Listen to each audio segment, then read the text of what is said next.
സിമ്പിളായിട്ടുള്ളൊരു സ്നാക്സാണ് കേട്ടോ ഇത്. ഇഷ്ടമായില്ലേക്കും കൂടെ ചെയ്തേക്കണേ.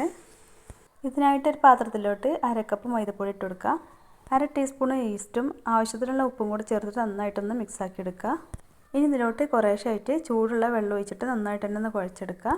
1 ടേബിൾ സ്പൂൺ ഓയിലും കൂടി ചേർത്ത് നന്നായിട്ട് തന്നെ ഒന്ന് കുഴച്ചെടുത്തതിന് ശേഷം 2 മണിക്കൂറോളം നമുക്കൊന്ന് റെസ്റ്റ് ചെയ്യാൻ വെക്കാം. ഇനി മറ്റൊരു പാത്രത്തിലോട്ട് 1/2 കപ്പ് ക്യാബേജ് കട്ട് ചെയ്തതും ക്യാരറ്റും കുറച്ച് ക്യാപ്സിക്കം കട്ട് ചെയ്തതും ഒരു തണ്ട് മല്ലിയിലും ചേർത്ത് നന്നായിട്ടൊന്ന് മിക്സാക്കി എടുക്കുക.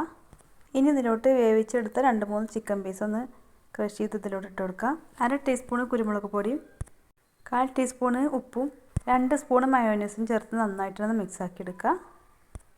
അപ്പോൾ അത് മാവ് റെസ്റ്റ് ചെയ്യാൻ വെച്ചിട്ട് 2 മണിക്കൂറായിട്ടുണ്ട് കേട്ടോ. നന്നായിട്ട് തന്നെ പൊങ്ങി വന്നിട്ടുണ്ട്. ഇത് നമുക്ക് ചെറിയ ഓരോ ബോൾസാക്കി എടുക്കാം.